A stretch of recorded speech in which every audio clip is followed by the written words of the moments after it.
What kind of animal would you want to be and why? I think the animal I would like to be would be a bird. I like to watch over people. It's kind of who I am and how I go.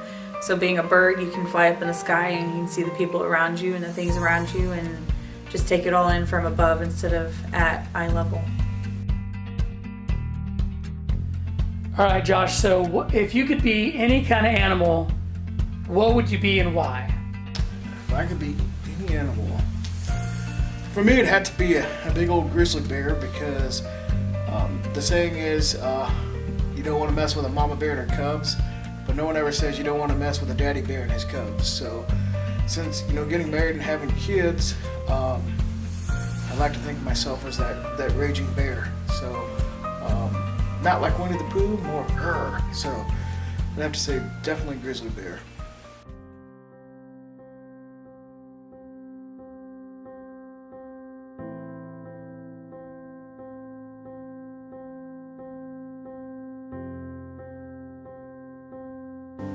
As a child, church was definitely something we always looked forward to because at first it was just a way to get away from home, get away from the things that were going on at home that we just didn't want to be around. And then it developed into a passion and a love, just to be able to go to the church and hang out with Christ-like people and, just learn the faith that God has, put in our lives.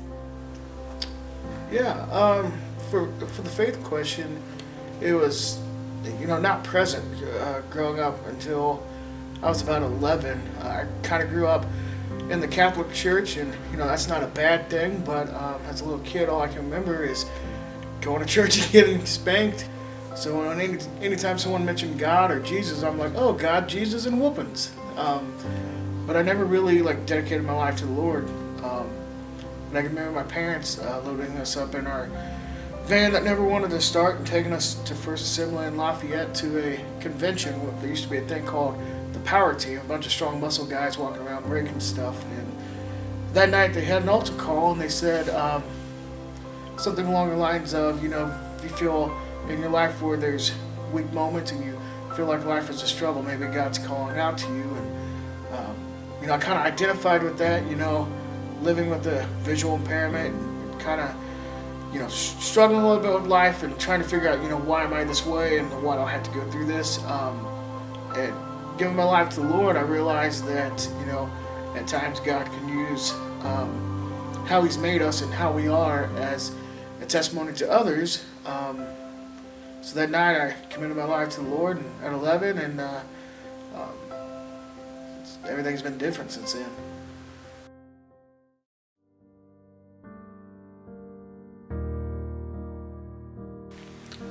That's a good question. It's a huge one. I think, like we've always said, we want them to see Jesus in us, and we want them to see a Christ-centered relationship between two happy people, and kind of let them see Jesus how we, didn't get to see Jesus growing up. We had the opportunity to be saved by the grace of God, and thank the Lord. But, growing up, I never really got to see a marriage outlined and expressed the way it should have been. Trying to put ourselves in a position where our kids can see that truth, whether it's at the dinner table or it's on the ride home from school when Jess is picking them up, or if it's at night at bedtime, At home, it's definitely, like he said, it's something we want our kids to see and learn from us. We make it strong in our house that, we ask for forgiveness and we try to show each other how, we love each other, and make sure that they know that, Christ forgives us no matter what we do. It's just, we have to ask Him. So that's definitely a huge thing we've been working on with our kids, is to show forgiveness when someone messes up or if someone does something wrong. And then, praying. That's the strong thing right now. Just making sure that our kids know that God is there. He's always there, and you can pray to Him and talk to Him about anything.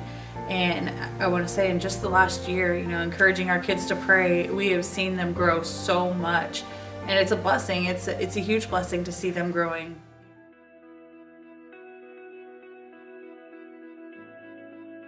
We had some pretty crazy family dynamics outside of our immediate home, whether it's on her Yeah. side or my side. I think last year we made the statement that, you know, we consider family to be people who want to, you know, A, spend time with us, and B, people we actually want to be around. So I think LifeSong has become that for us, and just finding those opportunities to get more involved and be around, because, you know, we don't have the positive influences in our families that are seeking the Lord and wanting to be sold out for Him. I think for her, for Jess and I, we made the statement that we're going to be all in, and if our families want to come along for the ride, then so be it. But if not, we got a church family that we're involved with, and we want to continue to go deeper with. I can remember last year, it was just a little over a year ago actually, my husband found out that his retina had begun to unattach, and he had to go in and have invasive eye surgery done. And the first thing you know, we talked about was who do we want to let know about the situation. The very first thing he said was, I want Pastor Brad and Colleen there. And he didn't say his mom, he didn't say his grandma or his aunts or cousins or anything like that. Besides me, he wanted Pastor Brad and Colleen. And that's because out of the 5 years we've been in this church, they've definitely been our family. I mean, I know I can go to Pastor Brad and Colleen, you know, and other members of the church if I have something going on in our life, and, you know, be upfront with them and say, hey, look, this is what's going on. Can you pray for me? Or, you know, I just need someone to talk to, and they're there for me. Community is definitely important, especially in the church. And I think to add what you said with the community thing, you know, growing up in the church that we came from, you know, we were always taught, you know, if you're putting garbage into your ears, you're going to keep garbage out. If you're putting positive things in your ears and letting people speak into your life that has a positive message or lines up with the word, then it's going to come out positive. And I think over this past year, we've decided, hey, we're going to focus on the positive and you know, take out that negative.